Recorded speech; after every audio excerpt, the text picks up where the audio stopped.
Good morning. This is Steve Stites, Chief Medical Officer at the University of Kansas Health System, broadcasting with you live from our morning media update here in the Dolph Simons Family Broadcast Studio. Today we have special guests. Robert Mosier, the Dean of the University of Kansas School of Medicine, Salina, is here. He'll be working with in the area of preventive medicine, public health. And we are also joined and delighted to have back on our program Senator Jerry Moran from the state of Kansas. Today, Senator Moran apparently is out of the basement and in Washington, D.C. Senator Moran, are you out there? Doctor, I've been out of the basement. I've been to Washington, D.C., but I got home late last night, and I'm back in the basement. Man, you spent a lot of time in the basement. It's a challenge when you're traveling, and as we've talked before, Raba is taking care of our grandson, and so everybody's very cautious. And having been to the nation's capital and back, every time I get on an airplane, it seems like at least the excuse is you're going to the basement. Yeah. Well, welcome back. It is always a delight to have you. How crowded was your plane flight? I was surprised at the number of passengers on the plane. In some ways, pleased that there's the economic activity. There was a spacing going on, and almost without exception, everybody that I saw was masked, and certainly including the flight attendants and those working on the plane, but the passengers as well. And that's now a requirement of, as far as I know, all the airlines, is that the passengers have to wear a mask. Yep. And Bob Mosier, how are things out in Salina? They're good. You know, had a relatively period of time. We haven't had a large enough case they've had in other areas. Sorry with all the background echo. I'm not sure what's causing that. Does it sound okay to our listening audience? Okay. Okay. No, it's otherwise doing well. I think, you see folks that are moving about a little bit more this last week in Salina. We haven't had as large number of positive COVID cases and are as busy at the local health center as some other areas. But when you go out in the public, you do see about 50% of folks using the face mask. So I think they're trying to do a good job of the social distancing and using the face mask when out in public and unable to maintain that 6-foot separation. So overall, I think doing well. We don't have masks on in the studio because Dan and I are about 12 feet apart right now. Yeah. And Doc Cox, something we're doing is working because our numbers are down. Yeah, that's interesting, and so last week, I think we're up to 31. Our numbers of the inpatient admissions for COVID-19 have been going down. Today we are at 18, with 9 of those in the ICU. And as we had Dr. Weil talk to us on the physician update, that we are still getting admissions. So that is more of a product probably of our discharges. Yeah, it's interesting because when we talk about our number of admissions has actually gone up somewhat. Yep. But they're younger. We've had some moms who were delivering come in and they were positive, and others. But the reality is we have fewer and fewer patients in here, which is great. We hope that trend continues. Yeah. And I think it's important to realize that COVID is everywhere. Every hospital may well have it. Most hospitals still have patients with COVID-19. But I think everybody's pretty darn well prepared. And that hospitals are probably one of the safest places. Absolutely. I would go so far, and then people are going to say, oh, you're just being a homer. And I am a homer. I'm a KU guy, no question. And it only took me about 15 years to say that out loud since I went to Mizzou. But I am now a KU guy when I've been here for 30 years. But hospitals are one of the safest places to actually be. And I honestly believe, and I say this without reservation, and I say this without trying to be a homer or just trying to tell everybody we're safe. It's really, we have never been safer. When it comes to infectious diseases, the things that we have in place now are really impressive. I don't think they're going to go away, even if COVID-19 goes away, because I think we're doing it right. And I think we'll have better infection control than we have ever had in hospitals. And so whatever the virus of the moment is, whatever the season is, I think we're going to be safer than we've ever been. Yeah, absolutely. Even our clinics, and especially our clinics, because we know that most people are not that ill, but have a lot of chronic conditions. You need to get your diabetes maintained and optimized, keeping your blood sugars down. If you have diabetic foot wounds, we need you to get those looked at. If you have coronary artery disease, we need you to follow up with your cardiac physicians. So it's important that the clinics are extremely safe as well and are seeing patients also. Even our ambulatory surgery center, I mean, they just have a whole different workflow. Everything designed to make sure that people stay safe. So, Senator, lots of activity in Washington again this week. Talk to us a little bit about some of the things that are going on there and some of the work being done here in Kansas.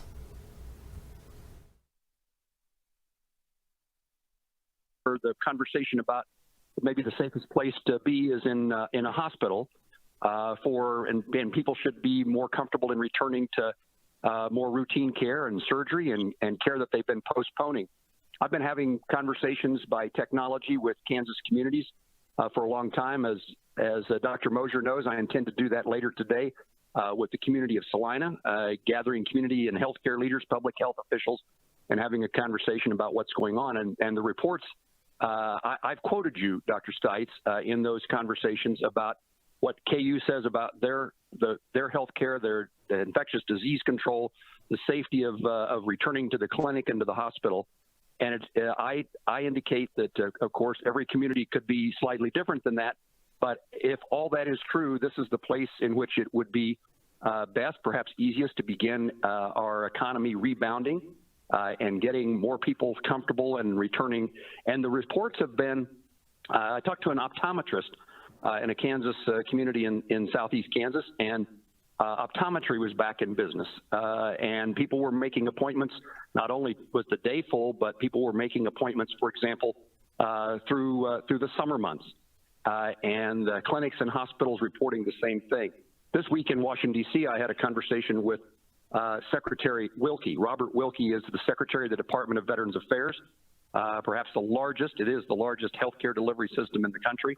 And one of the things that I was promoting, again, what Dr. Stites said is we can utilize community care. So we have a major change in the way that the Department of Veterans Affairs operates, and veterans now have a choice, if their healthcare provider at the VA agrees, that they can have care, particularly routine care, but surgery as well, performed in communities across the country. And is not this a place in which it would be a good thing for that community care to increase, to be enhanced, and more veterans seeing local physicians and being admitted to local hospitals? And the Department of Veterans Affairs is in its phases of increasing that opportunity.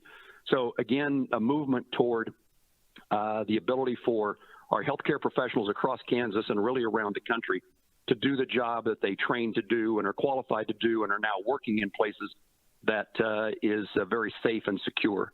So I've been quoting you, Dr. Stites, and it is what hospital administrators, it's what other doctors across Kansas are telling me, is we now operate in the safest environment when it comes to infectious disease prevention. So a piece of news and development in regard to hospitals, we have now, there was a $100 billion pot of money set aside for trying to help hospitals recover at a time in which the patients weren't being seen, and the costs, of course, related to preparing for COVID-19 spread were increasing. And as of last count, with about half of those dollars now distributed across the country, we have seen almost $400 million come to Kansas just in the last month to help hospitals in their financial circumstances meet the needs of their patients and their communities. And as we talked last week, we were successful in opening the PPP program. So our hospitals that have less than 500 employees, even if they're county owned, could qualify for that kind of financial assistance, helping them keep their staff, their medical care teams on the job. This week in Washington, in particular, a piece of legislation that I sponsored and introduced with a couple of my colleagues creates a new suicide hotline number, 988. And while I wish this was a topic we didn't have to discuss, and I'm sorry that there is a relationship to COVID-19, but our mental health and well-being as Americans has certainly been impacted by the challenges of the stay-at-home orders, the change in our routines of life, and we're working to try to get more mental health professionals in place, more money being spent on mental health providers, and now a way that those who are suffering from mental health or contemplating their own death have an opportunity to more quickly, more easily reach a professional to have that conversation. And Dr. Stites, I would say that one of the highlights of the week was joining you and the KU Health System Board of Directors with a guest visit by Dr. Francis Collins. And Dr. Collins is the head of the National Institute of Health and a variety of institutes within that National Institute of Health. One would be the one that Dr. Fauci heads. Dr. Collins is the head of the entire NIH. And he joined the board by phone to commend and compliment and to encourage the healthcare professionals, the leadership at the hospital. But one of the things he talked about, and I thought you might report on, is what he sees. I should add this point. He is in charge of the efforts to quickly develop and test and put in front of the American people a vaccine for COVID-19. And I was curious and interested in knowing what your takeaway from what you heard Dr. Francis Collins say. Well, thank you. And first of all, thank you for your efforts for all of us here in Kansas and quite honestly throughout the country, Senator. We sincerely appreciate you and all the hard work you've done. Yeah, I have to tell you, every now and then you get kind of emotional around COVID-19 and the toll it's taken. When the head of the NIH says, we may have vaccination in October, I started to cry. I mean, and I'm not, okay, I'm a crier anyway at movies and stuff like that, or even emotional commercials. But the truth is, that's a big moment. And he said that he thought there would be 2 vaccines that might be available because they're doing something very special. They've been through phase 1. They're now melding phase 2 and phase 3 trials. So phase 1 is sort of a dosing trial. Phase 2 is sort of a safety trial. Phase 3, you get into widespread, is it efficacious trials. They're taking some of those phases, they're putting them together, and by doing that, thought that they would have results out. The trial enrolls in July. They think they'll have results out by September, and then they would be ready to start distributing doses of the vaccines in October. And there are 2 different candidates, one that comes out of Oxford, England, and one the NIH has helped to develop. And I think they've already been through the animal testing, et cetera, and had some good-looking results. That is a remarkable timeline and a lot faster than we originally heard. He also said that he thought, because one of the questions you have is how do you mass produce vaccinations before you know if they're going to work? They've already started on production of some of these so that if in fact they are efficacious, they're ready to go. And they could have 10 million doses ready in October, 100 million and to 300 million doses really by the first of the year. That's a game changer. We, cross your fingers, hope it's true. There are a lot of things we think are going to look great and then they don't. But Senator, man, you've been working with the NIH for years. I mean, you're a huge proponent. You helped us with the NCI designation. I mean, I thought that was a remarkable moment. Well, it was very encouraging, but I wanted to know from the practitioner and the scientist, the man of medicine, if it was as encouraging as I thought it sounded to me. And so, great to hear that report.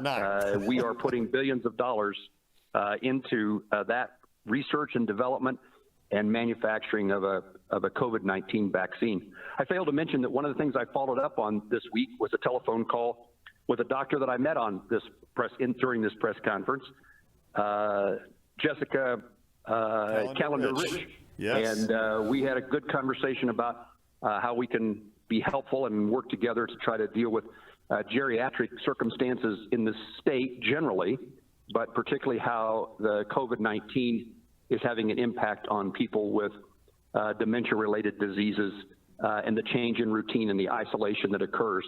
And I appreciate the expertise and the knowledge that I learned from that conversation, and I appreciate this press conference getting me acquainted with such a stellar person committed so strongly to the people of Kansas. She is great.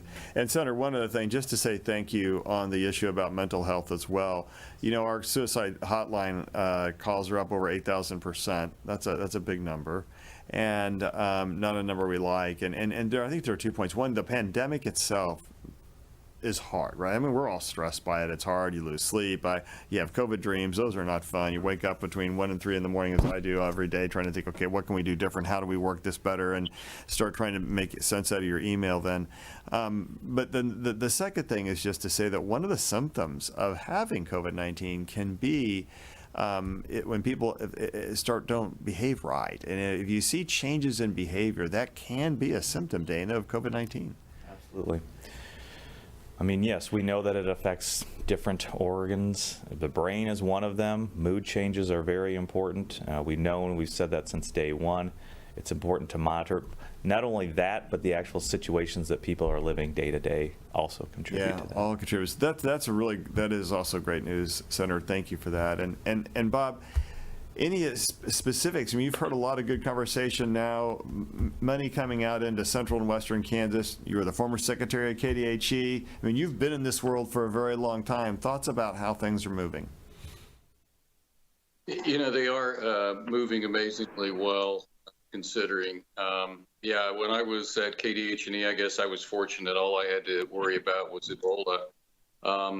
But, you know, this is a more challenging pandemic, obviously, wider spread, asymptomatic spread, you name it. But I thought, you know, I was really amazed at how quickly our state, went to the stay-at-home, how well that was adhered to, for the most part, by many of our folks. And I think that really has contributed to dropping down that surge curve. And, you know, it's understandable, as you mentioned many times, the frustration and stay-at-home fatigue that's kind of hitting, and people are ready to kind of move into more normal. And I think over-anxious to some degree. I think we really have to step back and recognize we don't have the vaccine. We still have a large percentage of our population susceptible, and so we have to continue with all of the public health initiatives, interventions that we know work, because we've seen it work to date, and continue to be patient. But overall, I think it's been great. It's frustrating, I know, for providers in our rural settings, because we don't have necessarily a definitive treatment that's readily available. Most of it's symptomatic. It's challenging, not only in our smaller hospitals, but also in our long-term care facilities out there. Just don't always have the room, the resources, the expertise to quickly move. But yet again, they've been very innovative and very flexible, which I think is in demand during this time. Yeah. So let's turn to our media and see first questions you all may have for Senator Moran or any of us, or former Secretary Mosier. I'd like to start. Channel 9 is asking, and this may be for Dr. Mosier, but what is the disease spread that Governor Kelly referenced yesterday in slowing down reopening? How is it calculated? Why does it matter? And the follow-up is, why does positivity rate matter in statistics and analysis? Okay, Senator Mosier, you're going to have some fun with this. Wow. Yeah, I'm glad I got a simple question to start with. I think, just reflected, you might remember they were really looking at 3 gates to kind of monitor how to move through the different phases. So they were looking at not only hospitalization rates and obviously the mortality rate, but also the number of positive cases. And as we've obviously expanded testing, we expect to see a larger number of positive cases, because we know there's been community spread going on. But when you see that pop, and particularly what we've seen in some of our industries in Southwest Kansas and some of the areas north of Kansas City, you have to be concerned that there's broader community spread out there, and it's just pulling back a little bit, recognizing that if we let everyone move too quickly and congregate into larger groups to move about like more normal, we're going to continue to see a pop in the number of positive cases, which again brings us back to worrying about our capacity to be able to manage that, should that lead to higher hospitalization rates. All right, next, other questions from our media colleagues. Any questions that you would like to ask this morning before we move to our listening audience? I thought I heard one just start a moment ago. All right, before that happens then, if there's not, let's go ahead and take other questions from Nate. Are there health system questions are coming in through Facebook or Jill? Yes, I do have one. Somebody was asking, I think this is more for Senator Moran, is there any legislation planned to help assisted livings with costs related to COVID prevention? So, okay, assisted living situations, yes. The answer is yes. As we've indicated previously in this conversation, but elsewhere, I sometimes find myself mistakenly talking about hospitals exclusively. And it is much a broader issue for us to be dealing with as a matter of public policy and public health. It's not just hospitals, it's clinics, but it's certainly the senior living environment. And as we had a discussion about PPE, the personal protection equipment, one of the things that we worked with the nursing home industry, the companies across Kansas, the individually owned nursing home and assisted living facilities, is trying to make sure that they had the gowns, masks, and gloves necessary to protect their employees, the staff, the medical providers. And we've tried to highlight this more and more. And again, it's a good reminder, this question is a good reminder for me to talk more broadly when I talk about healthcare providers. And clearly, we want to care for people in those settings. They are among the most vulnerable. It's a very closed environment. And it is also important for our broader healthcare delivery system that we don't overwhelm hospitals if we allow the virus to spread within the nursing home community. So the question about what is next, is there a focus on this? Absolutely. It is the part of the conversation I had with Dr. Calendar Rich on the phone this week, but it is the efforts to get money into the assisted living and nursing home environment, the senior care environment. And when I talk about the dollars that we've appropriated, those dollars go to all healthcare providers that receive Medicare or Medicaid payments, and that then picks up our nursing homes and assisted living centers already. But we are now working on, first of all, the initial question is, should there be a phase 4 of congressional legislation to deal with COVID-19? My guess is that issue will be resolved favorably, as in yes. I would guess it will be more politically contentious than the first 3.5 phases have been, but we are headed toward additional assistance, but also trying to fix the problems that we created or the gaps that we left unattended in our previous 3.5 phases. So the work is still underway. It's why the United States Senate, we've returned. This is the second week we've been in session. The House is yet to come back, although there was a proposal for phase 4 introduced by the Democrat leadership of the House this week. So it is work in progress based upon the facts of what we've done and what we failed to do, and also dependent upon what the virus does and doesn't do. You know, Senator, I'll just say I think it's been inspirational to all of us to watch people working together. That just feels good, and it feels like folks have really done just amazing work, both on the federal level, the state level, and the local level. I mean, watching Wyandotte, Johnson, Jackson, and Kansas City, Missouri come together and get things done. I mean, that. There's always all this stuff, and people play up people aren't getting along, but then to watch people get along and work together for the betterment, that I just can't tell you how much that's meant, I think, to myself and to all the average citizens out here. So appreciate those efforts. Other questions? Nate. I have somebody else who wants to know why the state has to currently stay in phase 1.5 instead of leaving it up to the counties. Okay, Bob Mosier, I think you're the best suited. Well, again, it kind of comes back to the last question that I responded to, which is, if we use the 3 gates, number of positive cases, the rate of, what's that looking like? How quick is that going up? If we look at the number of hospitalizations and we look at the number of deaths.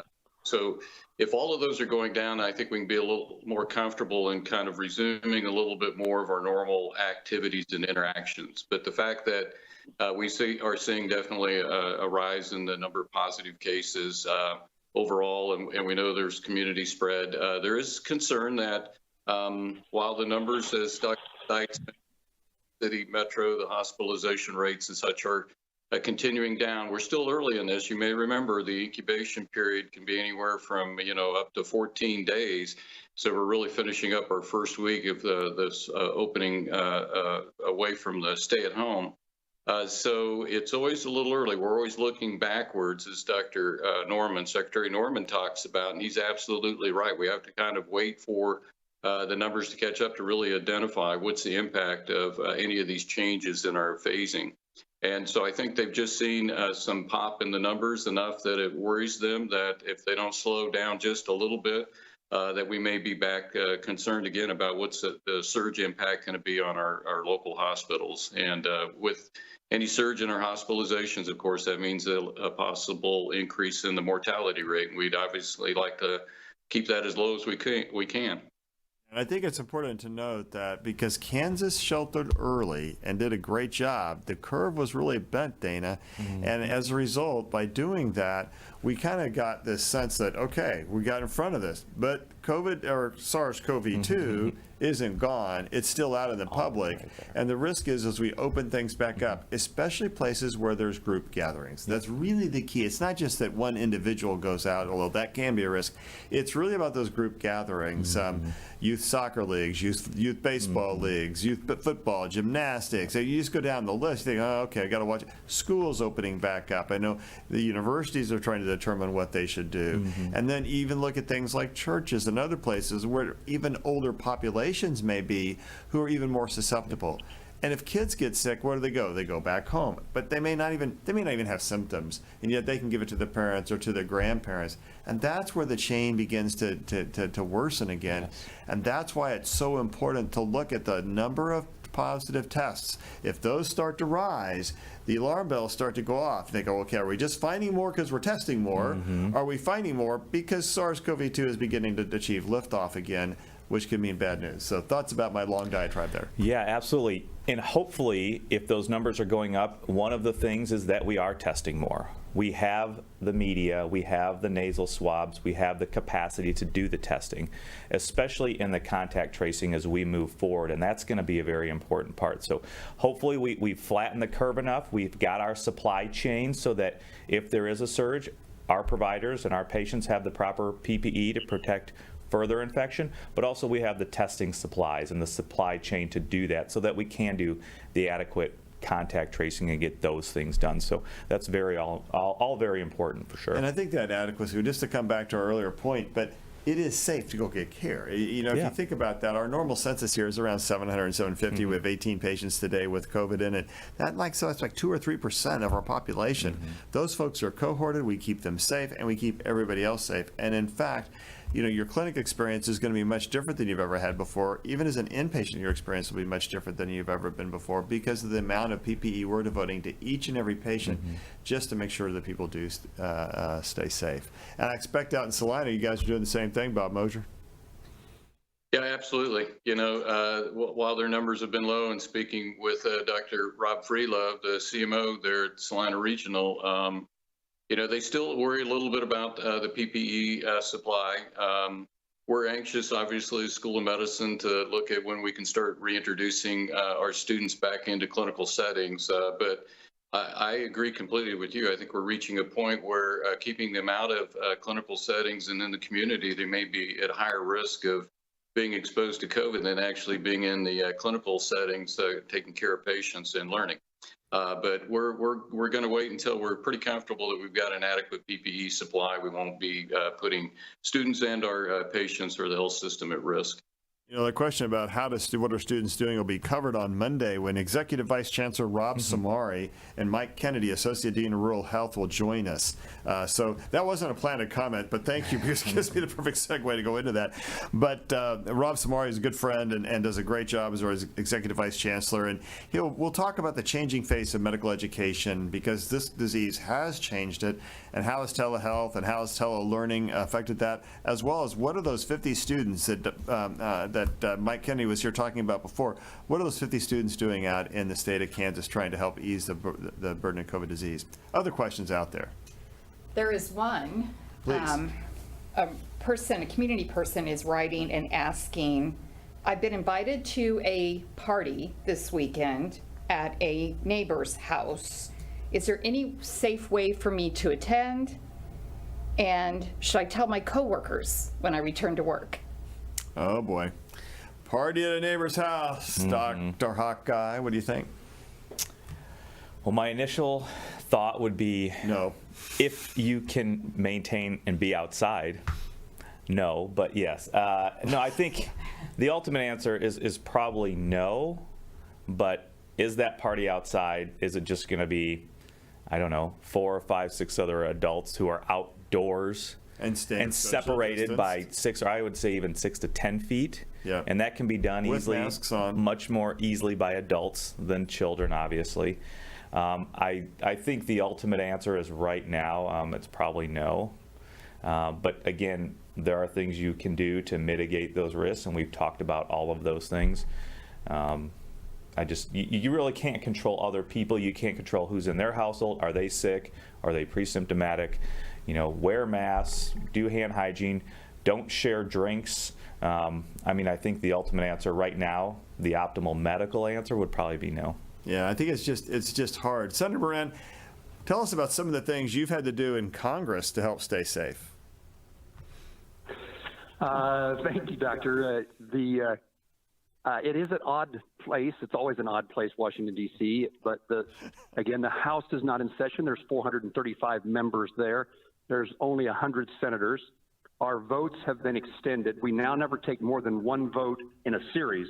So there are no series of votes, only one vote at a time, so that and the amount of time that's allowed for every senator to vote has been doubled, meaning that there's supposedly only a handful of folks on the floor at any given time, the floor of the Senate chamber. So you come in, you vote, you leave. There's no lingering and a lot less congregating of members, making it much more difficult in a sense to do our jobs, in which the conversations, the discussion, the back and forth, what are you thinking kind of conversations are much more difficult to have. And our Senate lunches, many have been now changed to be a telephone conference call. And the times that we do get together for lunch, we are in a large, more like auditorium-size room with tables spread throughout the room and only a couple of senators at a table. So it has changed dramatically. I have not seen my staff in my office for 6 weeks. They are home working, telecommuting, and committee hearings. I participated in 2 committee hearings this week.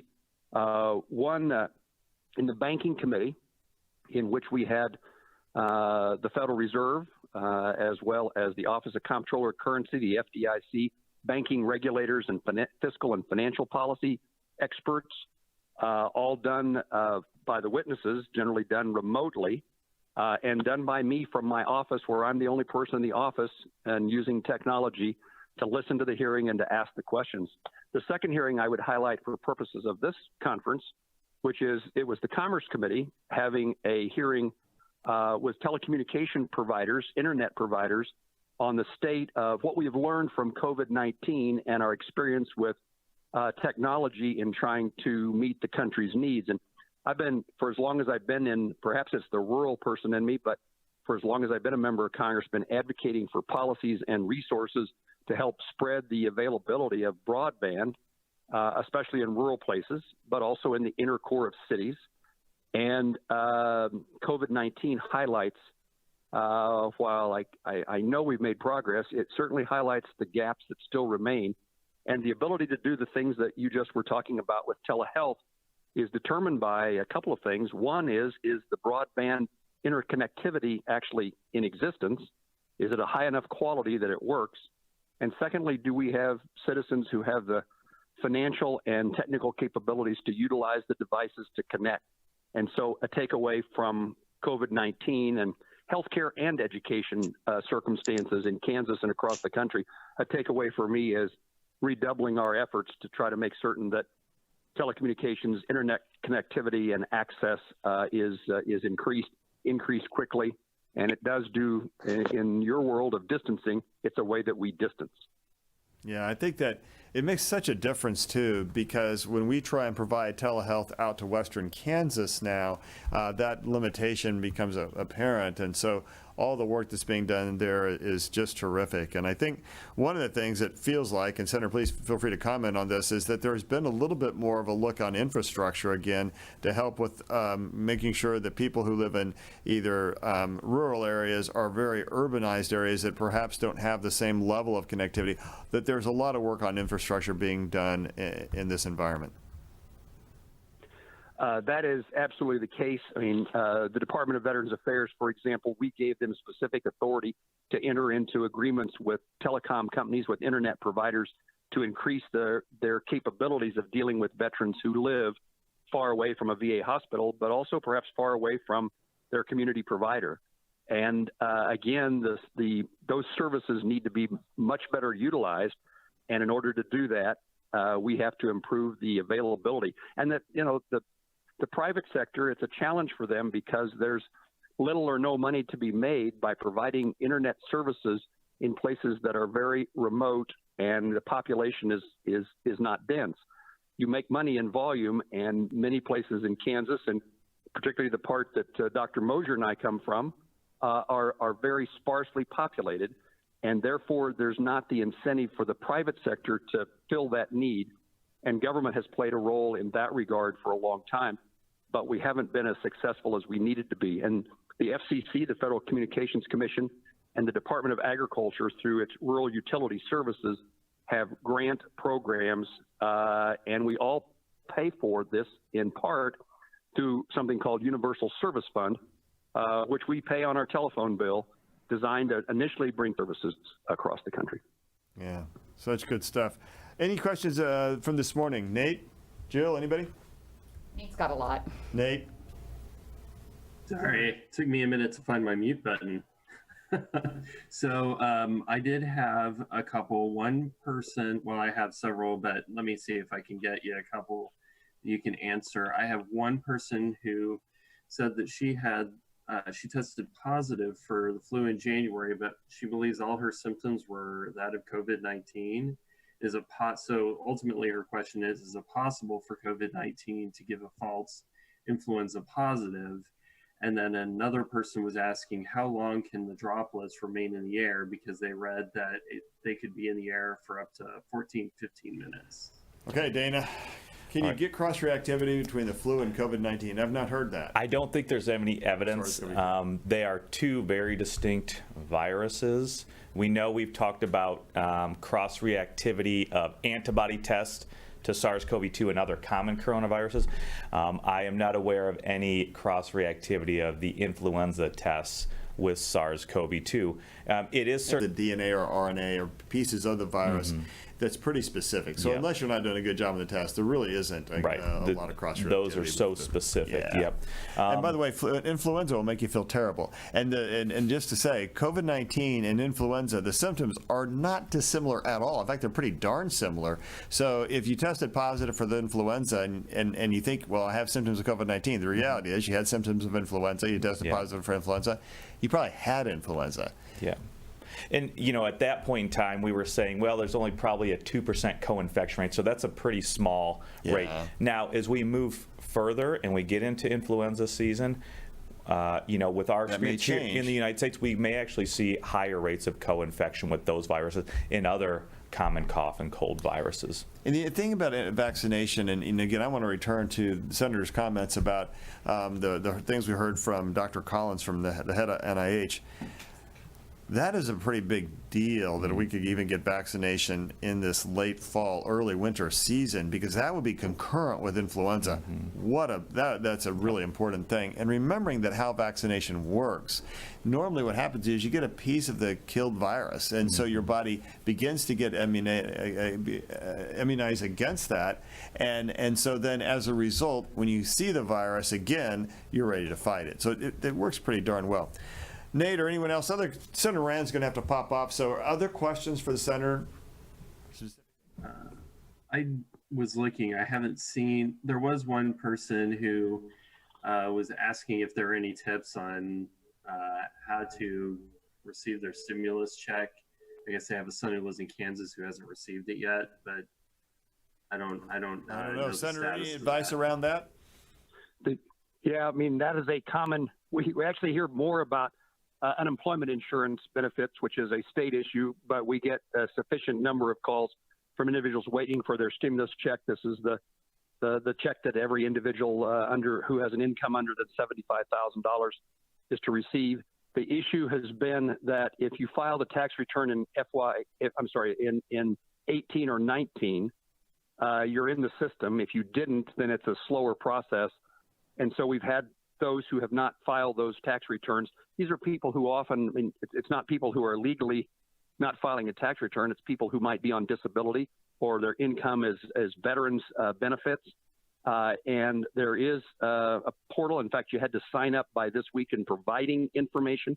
But the easy answer for me to give is make sure you contact our office, and we will go to bat to try to figure out that we have, hundreds of these.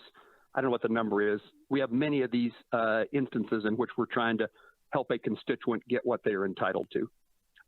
You're right, Doctor. I'm going to have to leave the show, but I want to compliment Dr. Mosier, who I've known as a physician in Tribune for a long time. KU picked him up and took him away from the community, but he has been taking care of Kansas and particularly rural Kansas for a long time. I toured and visited the KU School of Medicine in Salina several months ago, maybe early this year, January. And what a great opportunity, certainly to see Dr. Mosier, but more important and significant in my mind, what amazing medical students you are training and educating there, and what a commitment they have to Kansas and especially rural Kansas, which is so pleasing. And I'm glad the state of Kansas, and particularly the KU School of Medicine, decided that if we train and educate physicians in a place like Salina, which to some of us is more of an urban area than to others, but if you train and educate them in Salina, the likelihood of them practicing their profession in the places that are most underserved in Kansas only increases.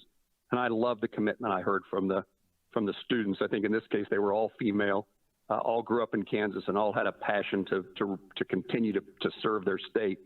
I love that, and I thank Dr. Mosier for his leadership. One of the things that I caught in the press this week that did not come up in today's call that I thought might, and again, I'm departing, but I would raise the topic, and maybe it's a conversation for a different program, but at least the Wichita Eagle, which I would suggest which I think suggested probably the Kansas City Star, covered the story of the racial disparity in COVID-19. And I'd be interested in hearing in the future the take on why that is. The point that was made in the article is that, and I'm quoting, nearly a third of the state's COVID-19 deaths have been Black Kansans, although they only account for only 5.6 of the state's population.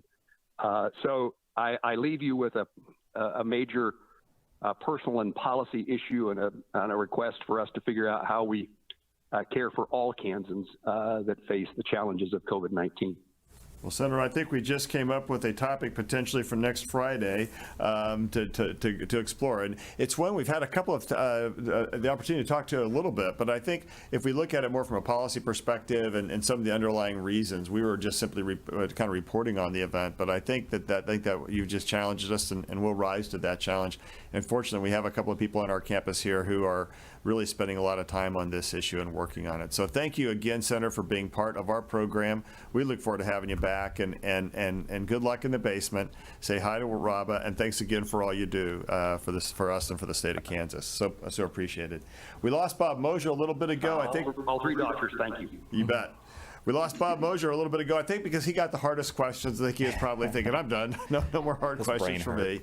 We're probably going to wind up this morning. Dana, any thoughts here as we go into the weekend? Yeah, I think there's a lot of lessening of the restrictions, opening up going on. Please don't go out if you're ill. Remember to practice good hand hygiene. Don't touch your face. If you do have a cough or sneeze, please do that into your elbow or your shirt. Remember, you don't have to be going out to other places where there are gatherings. It might be bad weather, drizzling, but you can still get out and do exercise. And that will also help with your mental health, your emotional health. So get out and walk if you can. It may not be as crowded now because of that. So I think those are things to take into account as well. Continue to keep yourself healthy and do those types of things. All right, I get my 60 seconds of raw honesty. So I want to go out. I really want to go to a restaurant. I tore my suit jacket. I need to go get that fixed. I'd like to get another one. And I'd like to just make sure that I'd like to get back to our church. There's just so many things you want to do. And there will be time to do all of those things. You heard this morning some remarkable news about vaccination not being far away. Potentially not far away. That's a big deal. As you make your choices about what you need to do versus what you want to do, remember that there is a difference between need and want. We all want to get back out there, but we have people we love and people we care about and who care about us. We have families and parents and friends who mean a lot. When you take care of yourself, you take care of all those folks too. So make good choices, stay safe, and remember, there's still no place like home. We'll see you next week.